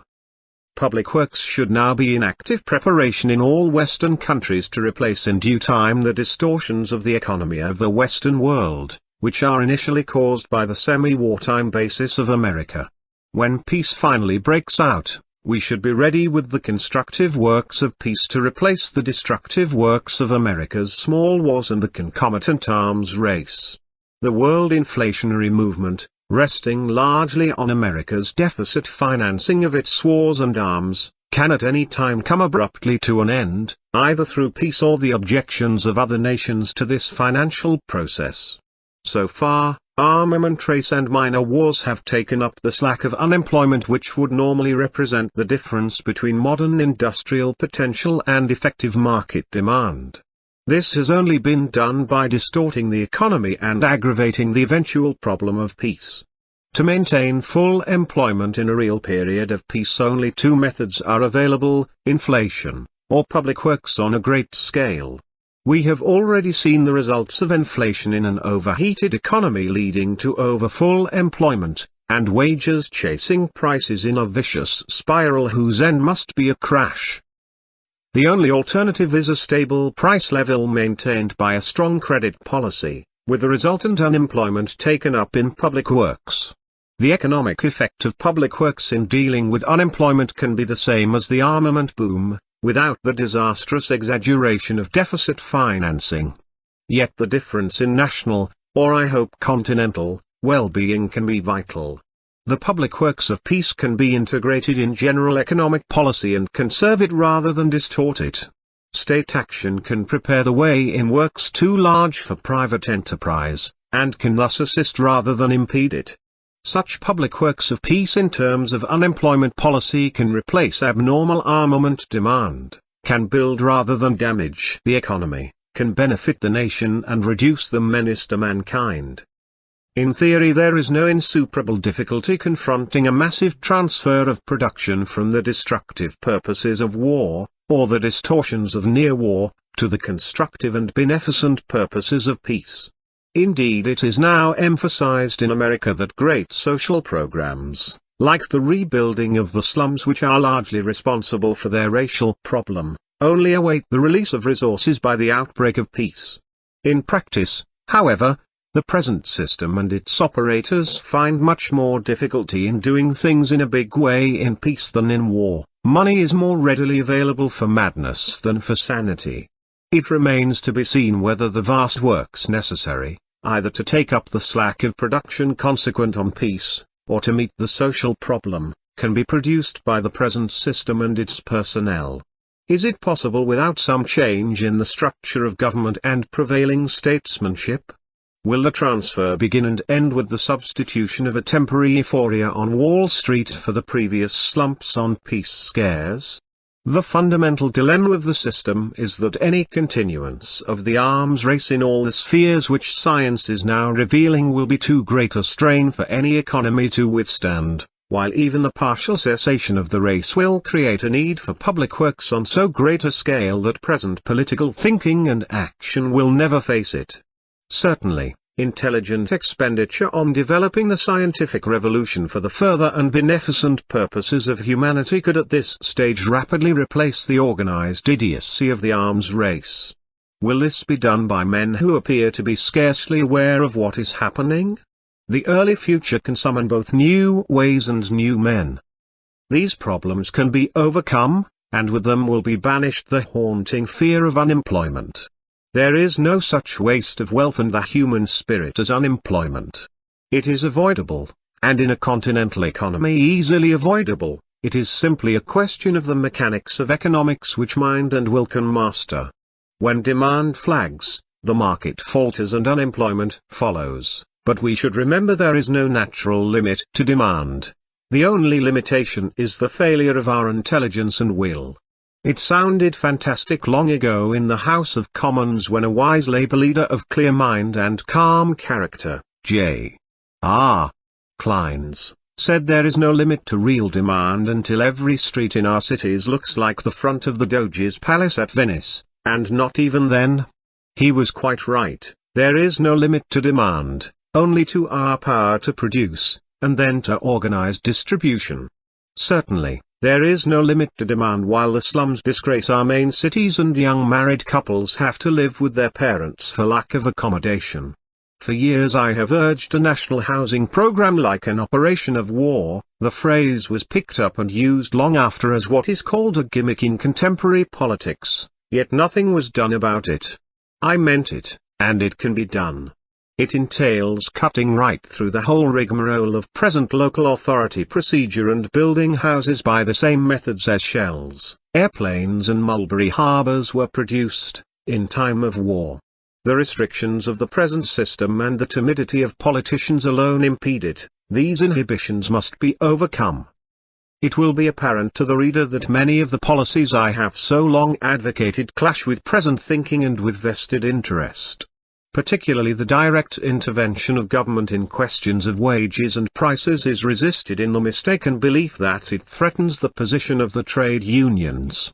When 11 years after my initial suggestion one of the ablest intellects in a Labour government began to see new patterns of economic policy in the possible intervention of government in wages and prices, a precipitate retreat followed in face of trade union opposition. The present hesitant application of any such policy is entirely negative, never positive, and a readjustment of all rewards. Two trade union traditions in bitter memory of the past tend to slow the pace of the fast to that of the slow. Dark shadows of unemployment and the unprotected worker still haunt the bright prospects of a scientific age.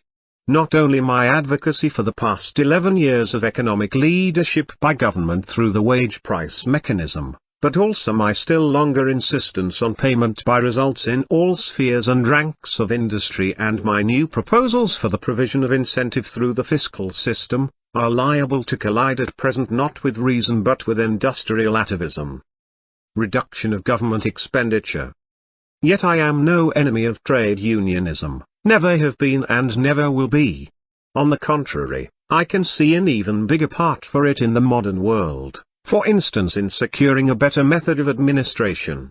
Reduction of wasteful expenditure is essential if our economy is not to founder in a sea of all-engulfing taxation.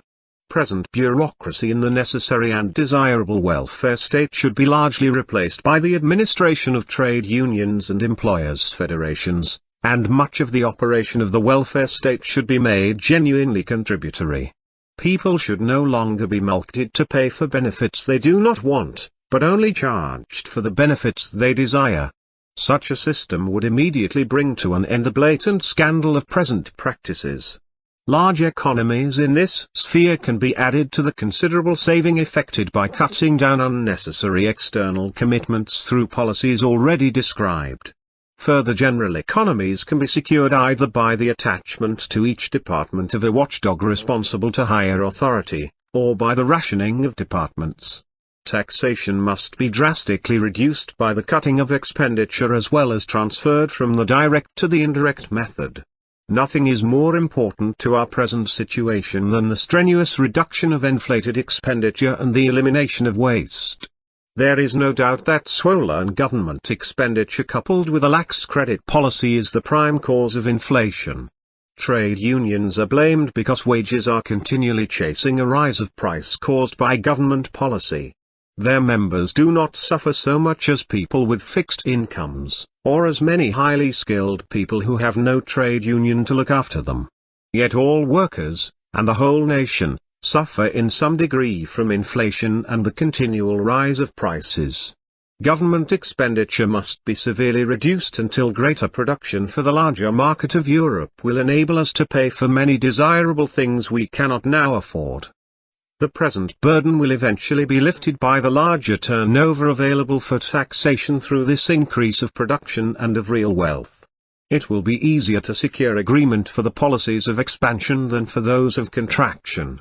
Trade unionism can then play not a lesser but a larger part in the developments which greater policies make possible. A world of many new possibilities presents trade unionism with an invitation and a challenge to move from the present to the future. There is no limit to trade union activity except taking over the government of the country, yet when they forbid government to intervene in questions of wages and prices, this is precisely what they are doing. The function of government in the modern world must be chiefly economic, and the main question in modern economics is the matter of wages and prices. If government cannot enter this sphere of wages and prices, it ceases to be a government.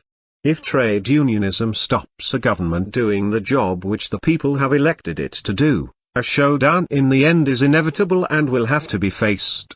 The will to face such a sad situation should always be present, though I hope and believe it can be avoided, with the aid of clear thought and goodwill. Law and order. Government's duty to give economic leadership in the modern age is becoming as clear as its duty to maintain law and order. Failure to play a decisive part in economic affairs can even lead to failure in its first task of maintaining order. When the government is proving so inadequate in this respect even within the affluent society, a grave question can arise in economic conditions more conducive to disorder. In dealing with any such issue, I must bear in mind the long time it has taken me to live down my old reputation for being too tough. But I think many reasonable people will agree with the proposals I have now to make for the maintenance of law and order, which even today shows signs of breaking down. The first principle is to have a large enough police force, properly paid and treated. Both in the size of our police force and in the treatment of their members we compare badly with some other European countries. The proper payment of scientists and police should be the first charge on the state, for even the survival of the nation can depend upon them. The second principle I advocate is the constitution of a national police force in addition to the local police forces. The local police with their regional roots give admirable and indispensable service. Yet to meet mobile threats to law in the modern age we need something more than a system devised to deal with highwaymen on horseback. It is rightly said that the certainty of detection is the best prevention of crime, though I would add that we must be tougher with violent crime than present political opinion would permit. To govern we must have a proper and modern machine of government, and to prevent and defeat crime we must have a modern machine of law and order. This means a national police force, and as our people awake in crisis we shall get it. Crisis and the way into Europe. The very severity of the coming crisis will bring a new clarity and sense to a people whose finest qualities are always shown in emergency. It may be thought that I desire this economic crisis to come, because I originally staked my political life on the belief that it would occur in the end. Yet I gave my whole life to the effort of ending the grinding misery of poverty in my generation, and cannot therefore wish to see even a temporary interruption of the affluent society for the present generation. Probably the more advanced measures I believe to be ultimately necessary, notably Europeanation, will not be accepted until the necessity arises with the stimulus of crisis. Yet I have rebutted the suggestion I desire this to occur. It is no more true of me than of the doctor who diagnoses the need for an operation. It is my duty to state my opinion that more drastic measures will be necessary. But I still may hope to be proved wrong in the view that so serious a crisis will happen. It would mean a hard, tough time for all of us. No one but a fool will choose the hard way if easier means are available. As for my personal position, I may be forgiven the claim at this stage of my life to have been proved right so often by subsequent events that I can now well afford with some content to be proved wrong in this particular respect. Like everyone else, I would rather continue in a happy life than have the barren satisfaction of being proved right by adversity.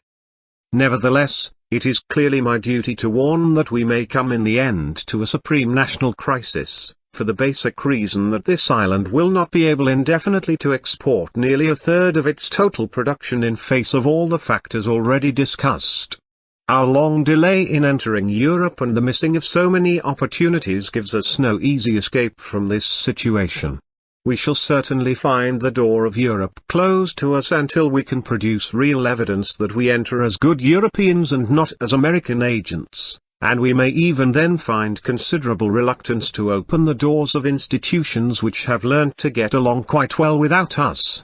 We could have led to almost any conclusion in 1948, when I first said Europeanation. France and Germany were then divided and both looking to Britain for a new inspiration. Now we stand instead at the end of the queue. It is possible that the result of so many errors and this long neglect of action may finally produce such a crisis that Britain must live for a short time on a siege economy, a system very close to that employed in time of war. The period must be limited and the operation clearly defined. I am convinced that our people would support such an effort as in time of war, if they understood it was necessary both to get Britain on its feet again and to secure its entry into Europe. The end would be not destruction, but construction of the highest standard of life and the finest civilization we have ever known. In a grave crisis all purchasing power may have to be frozen above the level necessary to give everyone just an adequate standard of life, wages, profit, interest, rent and everything else, while we sell the large surplus of our production thus created on foreign markets, not only to pay for our essential imports but also to achieve our objective. In this event we should be such a nuisance to other trading countries that a good many doors would be open before long rather than allow the process to continue. Britain can, if necessary, operate effectively not by political withdrawal but by economic dynamism, and our impact on world markets could then be considerable. One thing is clear: Britain will go into Europe when this nation is awake and means to go there. We belong there and no power on earth can stop us. Also when we are truly Europeans we shall be welcome. Naturally we do not want to do anything harmful to others, but we should take vigorous action if necessary, rather than have Britain go under. Strong will in leadership evoking the strong will latent in the British people could in a relatively short time transform the European and world situation. Our great people should always be gentler and more patient than other peoples in trying to obtain our necessary ends by persuasion, but should be firmest of all when gentleness will not work, when will, strength, vigor are the need of the hour. Reorganizing the machine of government. It remains as true today as when I made my resignation speech in 1930 that we cannot solve the economic, or any other problem without first making an adequate machinery of government. This still remains to be done. That was the occasion on which a powerhouse of government was first suggested. The reader may recall that I proposed an organization operating directly under the Prime Minister and the head of the civil service, served on the one hand by a research and economic advisory department and on the other by an executive machine composed of 12 higher officials. I would suggest that this organization should be largely staffed from the Treasury because its officials are the ablest in any department of the government. They are attacked today because their duties are negative rather than positive, restrictive rather than dynamic. Also, they are always overworked. Officials drawn from the Treasury should be used in the creative machine of government, where their exceptional abilities could be of paramount importance, and the watchdog functions of their department should be largely taken over by other officials attached to each department in a judicial rather than a normal official capacity. This would secure a far more persistent drive to secure economy, the elimination of all forms of waste, which has long been necessary. The officials in the Prime Minister's department should, of course, be joined in the central administration by outsiders from the business world, universities and trade unions, as in America and other countries. I have added in recent years the proposal that a consolidated Ministry of Science and Technology should be constituted, linked directly with the Prime Minister's department. This would implement my long reiterated desire that statesmen should live and work with scientists as the Medicis lived and worked with artists. Thus alone can we secure a continual dynamic drive of government to implement the scientific revolution. The work of this department would not be continual interference, but to lead, to initiate and to do things which business cannot do. We should even take risks which business will not take. Ever since my first period of office I have insisted that a vital function of government is to carry the new invention from the initial stages through to the capital market, and at last it appears some moves are being made in this direction. If some of the best scientific brains of the country were employed for this task by executive government, the wins would much more than carry the losses. I have fully developed this theory in recent years, but in origin it dates back to my long-held view that the state should be a pioneer and not a parasite, a creator of new enterprise and not a nationalizer of obsolete industries, a leader and not a wet nurse holding the baby for a failing capitalism. Let the experts of industry conduct their own business with full incentive and reward for their efforts, but let the government assist them by undertaking tasks too big for industry, and in the sphere of science taking risks which the future alone can justify. Set industry free, but let government lead. Restore Britain's health, enter Europe. We need a government of national consensus for a limited period to secure a defined objective. The object is to restore Britain's health, and to enter Europe. This method of government can and will end by natural process when its purpose is achieved and the community enters a wider sphere. Such a government, by reason of its own character and the temporary nature of the situation it is designed to meet, must finish when its task is done. I have made this proposal for years past, and summarized it again on August 1, 1966, a year ahead of the last crisis and the demand for action which it evoked. We need today a government of national union, drawn from all that is best and most vital in the nation. It should be strong government, but subject always to the will of the people. It should be elected by their votes, and liable to dismissal by the parliamentary majority.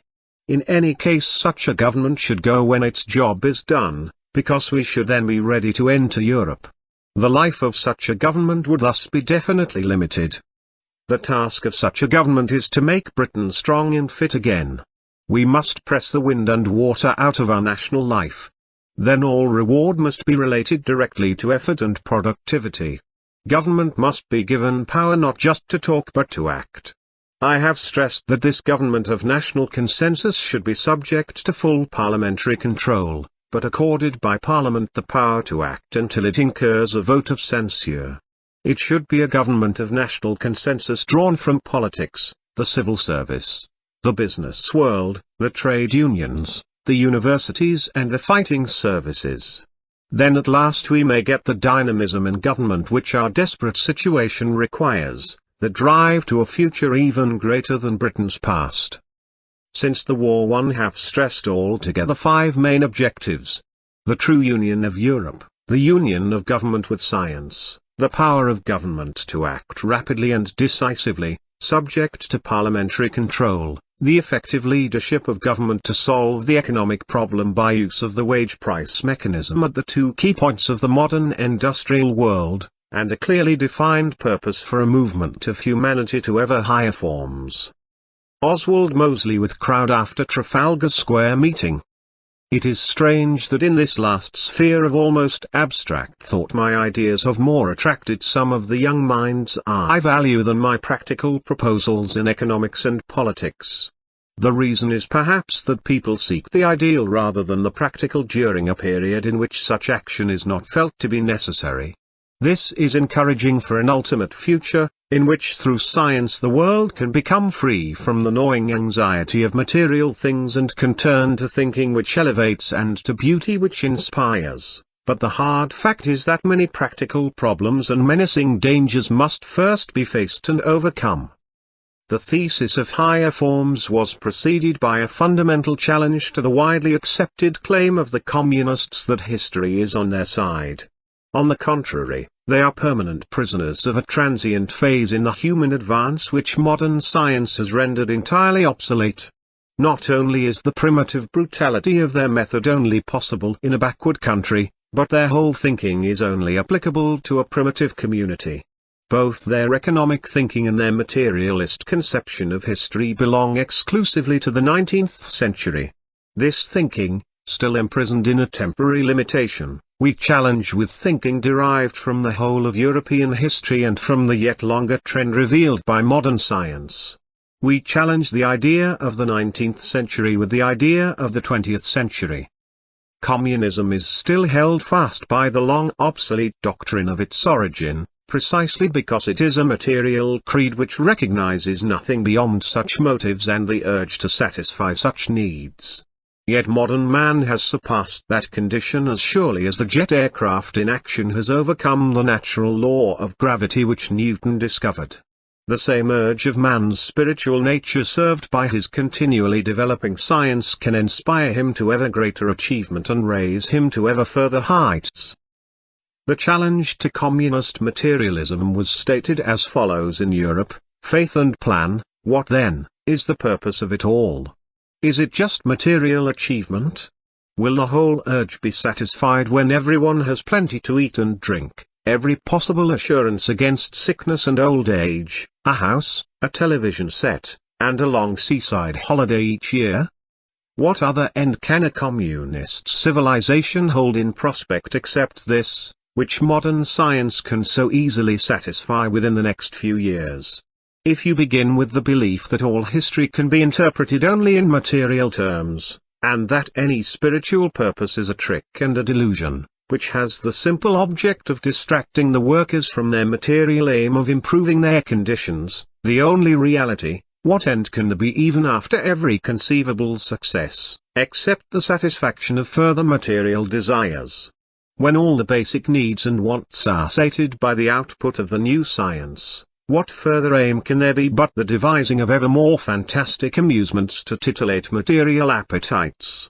If Soviet civilization achieves its furthest ambitions, is the end to be Sputnik races round the stars to relieve the tedium of being a communist? Communism is a limited creed, and its limitations are inevitable.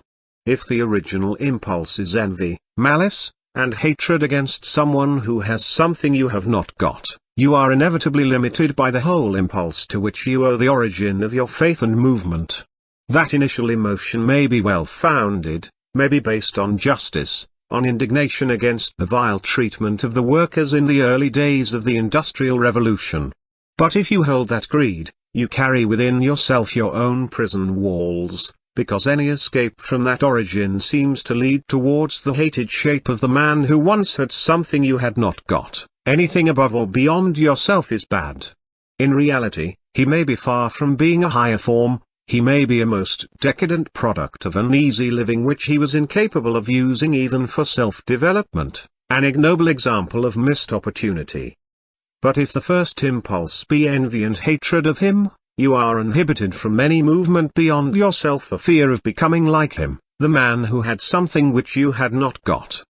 Thus your ideal becomes not something beyond yourself, still less beyond anything which now exists, but rather, the petrified, fossilized shape of that section of the community which was most oppressed, suffering and limited by every material circumstance in the middle of the 19th century. The real urge is then to drag everything down toward the lowest level of life, rather than the attempt to raise everything towards the highest level of life which has yet been attained, and finally to move beyond even that. In all things this system of values seeks what is low instead of what is high. So communism has no longer any deep appeal to the sane, sensible mass of the European workers who, in entire contradiction of Marxian belief in their increasing immiseration, have moved by the effort of their own trade unions and by political action to at least a partial participation in the plenty which the new science is beginning to bring, and towards a way of living and an outlook in which they do not recognize themselves at all as the miserable and oppressed figures of communism's original workers. The ideal is no longer the martyred form of the oppressed, but the beginning of a higher form. Men are beginning not to look down, but to look up. And it is precisely at this point that a new way of political thinking can give definite shape to what many are beginning to feel is a new forward urge of humanity.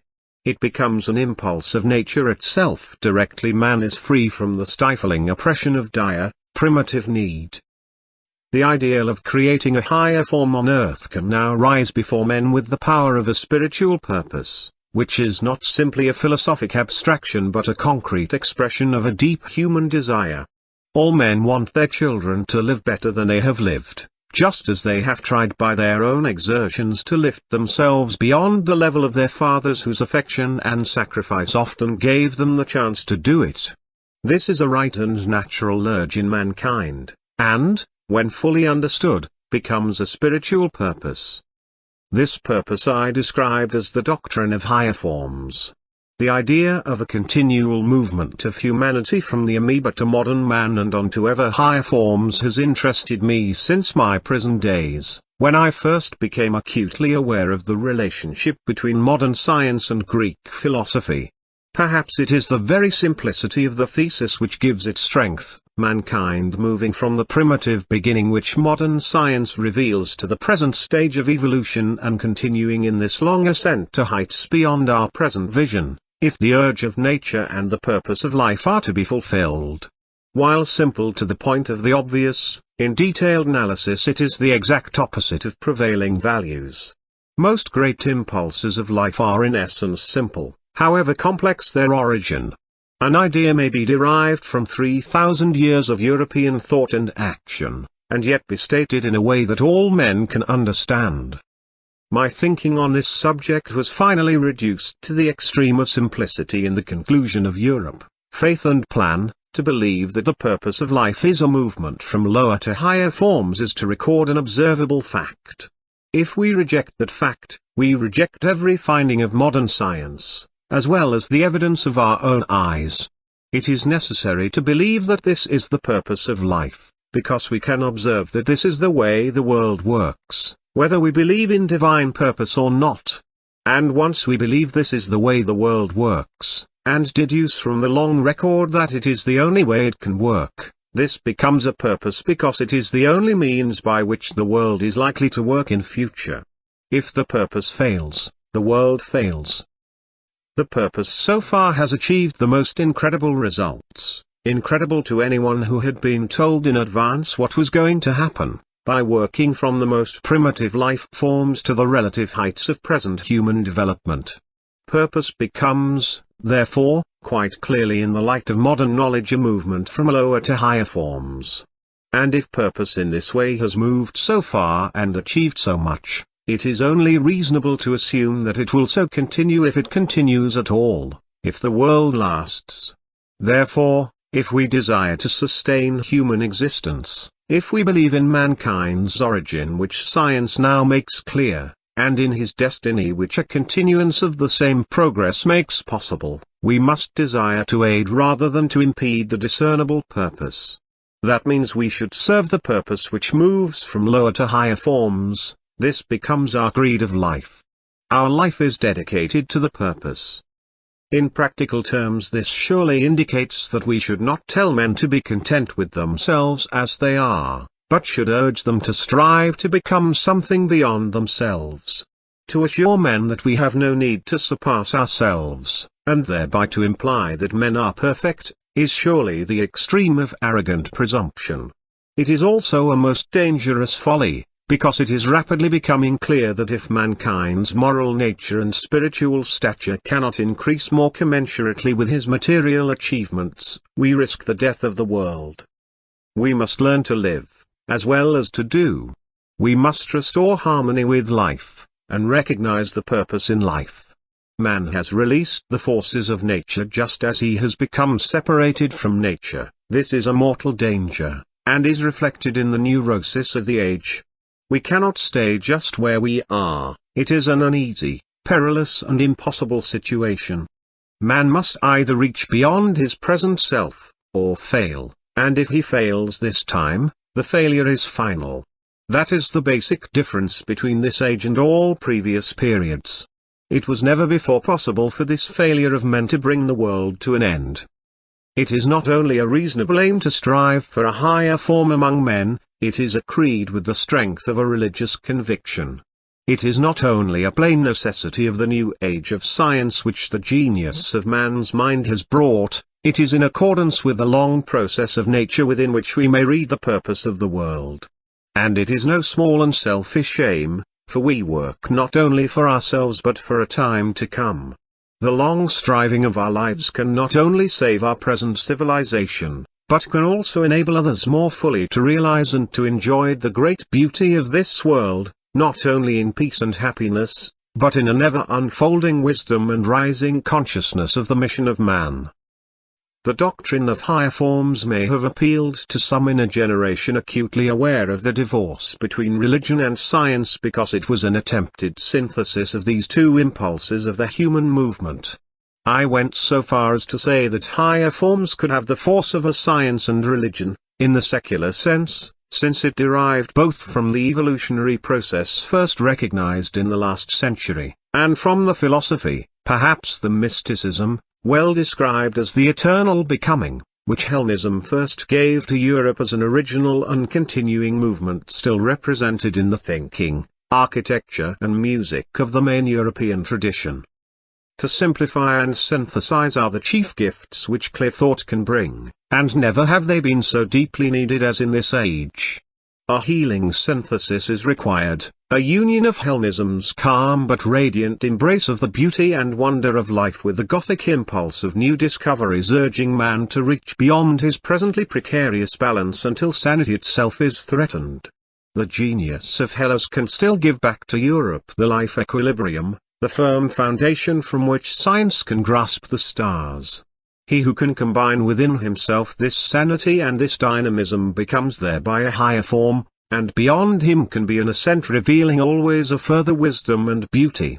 It is a personal ideal for which all can try to live, a purpose in life.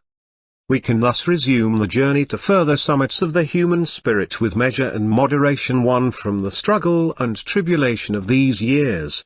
We may even in this time of folly and sequent adversity gain the balance of maturity which alone can make us worthy of the treasures, capable of using the miraculous endowment, and also of averting the tempestuous dangers, of modern science. We may at last acquire the adult mind, without which the world cannot survive, and learn to use with wisdom and decision the wonders of this age. I hope that this record of my own small part in these great affairs and still greater possibilities has at least shown that I have the repugnance to mean and cruel dealings which the wise old man ascribed to me so long ago, and yet have attempted by some union of mind and will to combine thought and deed, that I have stood with consistency for the construction of a worthy dwelling for humanity, and at all cost against the rage and folly of insensate and purposeless destruction, that I have followed the truth as I saw it, wherever that service led me, and have ventured to look and strive through the dark to a future that can make all worth while.